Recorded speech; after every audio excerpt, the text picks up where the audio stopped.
Hi everyone, today I'm on my way to a wedding as usual.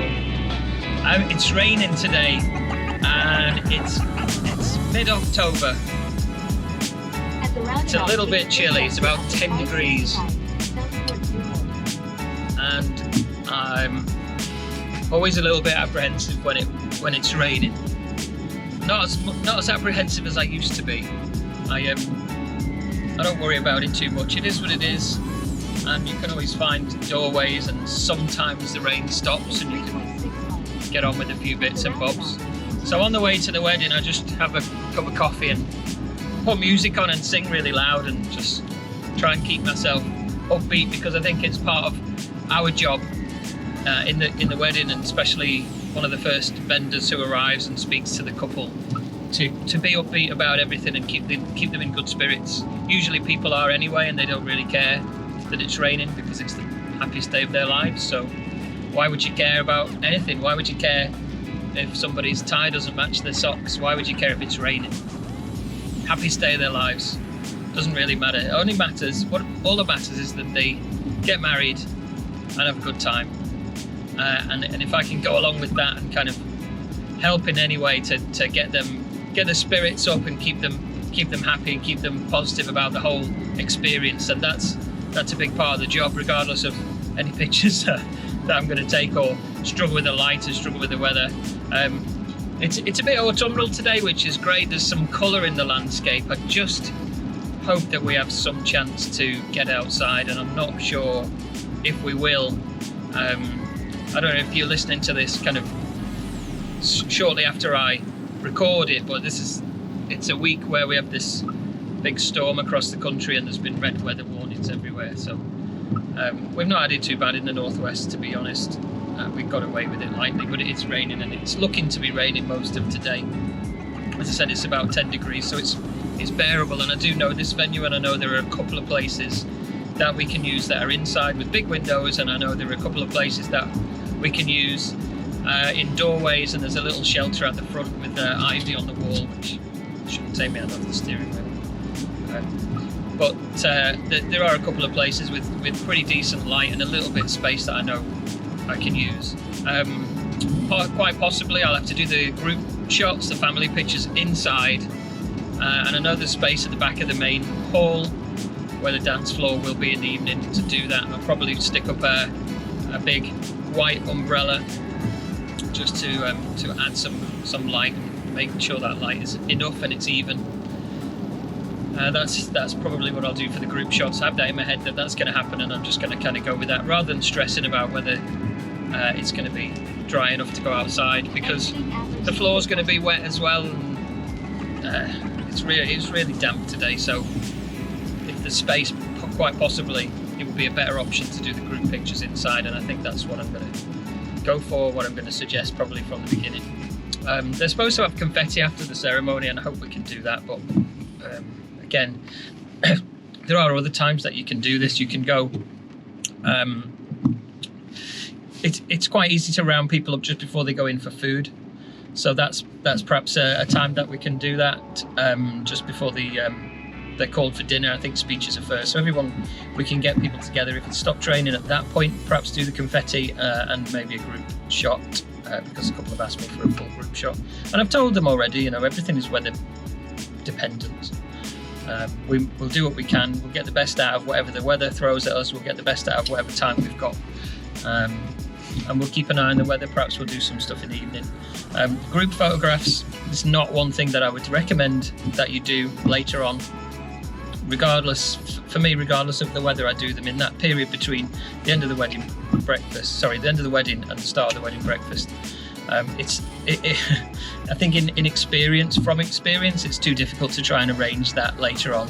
People go missing, people check in, some people are too drunk, kids have gone to sleep, people have gravy down their shirts, that kind of stuff, and it's just problematic when after that point of the day, people just want the wedding to carry on and start having a good time. So that's how I'm going to approach today. As I say, I'm optimistic, and I enjoy shooting in the rain, especially when it goes dark. But for the most part during the day, most of the wedding is inside anyway, so I try and explain this to people. There are very you know, there's little time that you spend outside for most weddings in kind of venues similar to this one, where they get married indoors and the food's inside. There you go. So yeah, I am looking forward to it, and yeah, that's it. That's just a few thoughts about approaching a wedding when it's lashing down and a little bit chilly. So yeah, I'm going to bring the energy in, see what happens. Cheerio.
Why do we think, as wedding photographers, that people need 20 pictures of them having makeup applied? There's always one thing that I've never really got my head around, and I don't know why we do it.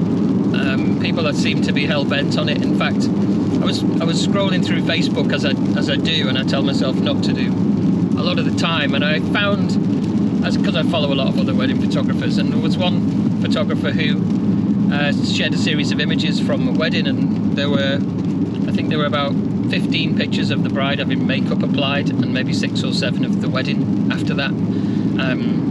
You know, I'm sure everybody's not the same, but I don't know why we're hell-bent on taking pictures of people having makeup applied, and I wonder if it's something that people want. It's definitely not something you'd put on the wall, and I'm not sure if it's even right. I mean, think about it. You're taking pictures of people when they're not ready, when they're getting ready. Yeah, people will say, well, they take pictures of just the finishing touches of the makeup, but there seems to be a lot of it. And if you have a lot of coverage of somebody, if videographers do it as well, if you have a lot of coverage of somebody getting makeup applied, surely that implies that they are quite ugly, or they have really bad skin and they need lots of makeup. So that's part of the story. Here's the story: the bride has really bad skin and she spent 3 hours getting makeup applied to go to the wedding, which takes up, you know, the other 50% of the footage or the coverage. I'm over exaggerating here, of course, but I've never really understood why. And I've had a few brides recently who've said to me, we don't really want loads of pictures of the getting ready. I don't want pictures before I've got my makeup fully on, which is fair enough. And other people aren't too bothered, and maybe they see it as part of the wedding photography and they don't question it. And I think this is something that we need to do from time to time, is question what we're doing and why we're doing it. Now, getting makeup on is part of the wedding day. You know, getting ready is quite a big part for some people, and it's quite good fun. But it's not necessarily sitting there having your face painted, which is the fun bit for most people. It's the bit where you just have a bit of glass of champagne with your friends and mess about, and there's excitement, and you can see all the dresses and the flowers come and all that kind of stuff, and that's the kind of thing that is enjoyable, and that build up and that anticipation for the day. And for me, that's what I want to photograph. Taking a picture of somebody with a brush against their face is pretty much, it tells you that they're having makeup applied. It doesn't tell you anything else, unless they're smiling, in which case it will tell you that they're happy. So that's it. It's just really a picture of somebody's head, and you know, we need to move away from pictures of people's heads, because there are enough pictures of people's heads later on, and what you want to focus on really is the storytelling aspect. It's raining even more now, which isn't great because I'm on my way to a wedding, but so for me, what I focus on when people are having makeup applied is the scene. So if you can have somebody within the scene having makeup applied, great. It tells you the story, it tells you that part of the day, who else might be there, what's going on in the room. So maybe just to include dresses hanging up and the mess and all the croissants that are everywhere and that kind of stuff. It's more of a storytelling image than just a picture of somebody's head with a brush next to it. Okay, I will. I'll take the second exit, just let me finish. But that's pretty much all I want to say about that.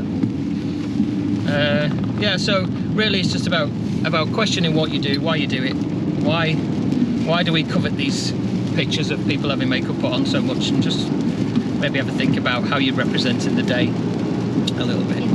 Goodbye.